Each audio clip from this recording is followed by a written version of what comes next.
Let's head out to Fremont where Courtney Johns is live. And Courtney, a couple of big stories this morning as we look back on the floods of 2019 and also with what's being done to stop the possible community outbreak of the coronavirus out there.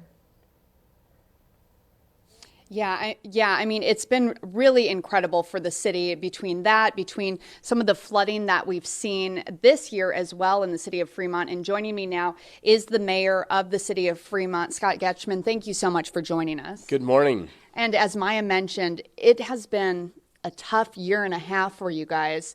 Let's talk first a little bit, discuss the elephant in the room, the coronavirus. What's been going on in the city for you guys? You know, I think we've done pretty well this past weekend, just, taking the guidance from Three Rivers Health and Nebraska Department of Health and the collaboration of Midland University, Metro Fremont campus and the public schools and Fremont, Bergen, and Trinity, them all coming together along with the YMCA this weekend to make the decisions they have to isolate their buildings and close for the next week are positive signs that we're cautiously hopeful that we can suppress the virus and the spread in Fremont. And we're live in the Fremont Fire Department right now. What about other city-owned buildings? Is anything being done at this point? We did make the decision since the senior center affects those that are over 60. We closed the senior center this week, and we also closed the Fremont Library because that's a large crowd, and those are the areas that you want to be careful of. Is large crowds is where things can spread. Now, you're mayor of Fremont. You also are born and raised in Fremont. What has the impact been from the floods compared to something like the coronavirus? What are we seeing? I think the coronavirus is probably a little different than the floods. The floods, you're out actively fighting it, and it continues on and on. I think the virus will as well, but it's kind of a wait and see more than fighting it head on. And you guys just started dealing with flooding again this year. How does that compare to last year? Well, we had some fall breakup. Some of the things that we did worked well, but we had water that had backed up around the ice jams, and we had ice jams from West Fremont all the way to North Bend.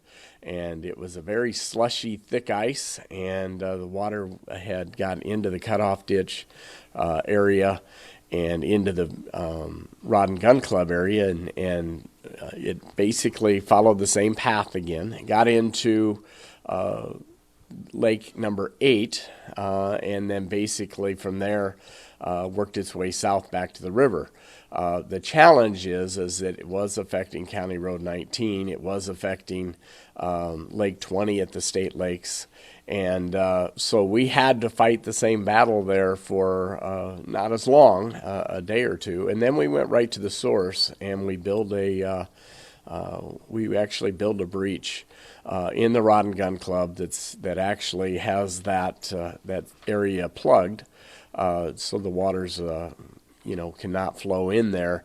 If we have a rain, again, that area without that being done would have been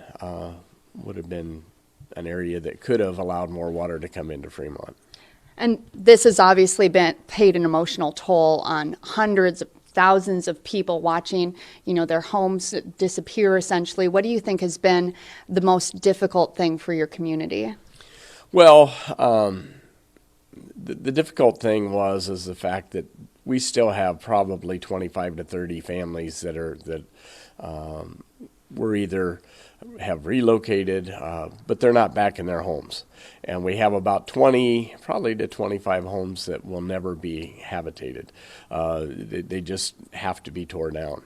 And it's because there was just so much damage to those homes. And you have to follow the FEMA guidelines, and that all takes time as well. So, I think really it's the anxiety around the fact of making sure we have places for these folks to live. And, you know, we have an issue with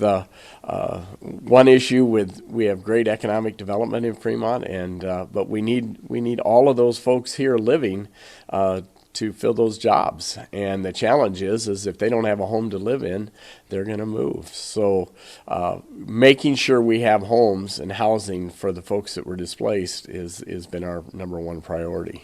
Mayor Scott Getzschman, thank you so much for you. joining us, and we wish you the best of luck moving forward in your city's recovery. Thank you.